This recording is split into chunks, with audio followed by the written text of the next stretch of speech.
All right, welcome back. This video, we're going to be looking at another bonus topic, which is how do you make your NPCs interesting? All right, because NPCs, they're going to be the main way that you can represent yourself in the world. And the easiest way to make your NPCs is using this other mnemonic called snapped. And before I do any of this, I need to tell you that you need to design this keeping your players in mind, because what makes your players tick and what makes them tick for me, very different. Okay. Sometimes just making them hot or making them annoying, it can make the NPCs very memorable. That's worked with my players, but for your table, could be different. Let's take a look at Snapped. All right. Species. Are they elves, humans, tieflings, dragonborn, whatever? What's their name? The first time when the players are running into them, what is the action that they're doing? Right? It's like in media res, as they say in screenplays and whatnot. You want to start with the action because these NPCs, they're not just going to be sitting around. So if you want to give the impression of a lively world, you want to give the NPCs some action. What is their job? What is the purpose? What is the thing that they're working towards?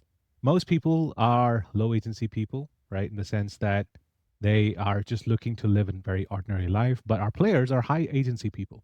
They want to happen to life instead of letting life happen to them. Now, some NPCs, they may have a purpose to get home and have some pizza, whereas other NPCs could be to steal the SVS amulet or something. Whatever the purpose, you want to define that. What is the equipment they're carrying? Do they have charms? Do they have a backpack? Do they have a fanny pack? What is it that they have, right? And differentiator.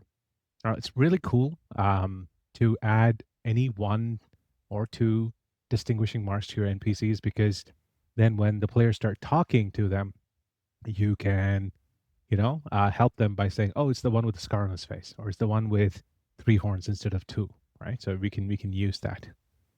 All right, let's look at this with an example. I'm going to be taking a stab at Igata, the witch doctor that we've been looking at. Let's take a look. And I like tiefling because I said 3 horns, so I already got a differentiator here. Right? Obviously, you can mix and match as you want to do it. And green skin, because why not, right? The name, we already have that from before. The action, what are they doing, right? I'm going to say they are smelling a skewered, so I'm vegetarian, skewered fish tempura. I don't know what that's called, but yeah, that's what they're doing. Profession, witch doctor, so basically a healer, right? So they have something. Purpose, what do they actually want in life, right? So you want to have like a higher level purpose and a more immediate purpose. Right now is eat lunch, but overall is take care of Hiravatam, right? So that's their overarching thing. The equipment, what they have. Oh, I like this. Okay, inspired by the witch doctor of Diablo 3. I'm going to say they have a voodoo mask. They have voodoo dolls, but it's like on a utility belt, right? Utility belt. And ooh, since they have horns, I'm going to say, what was the character?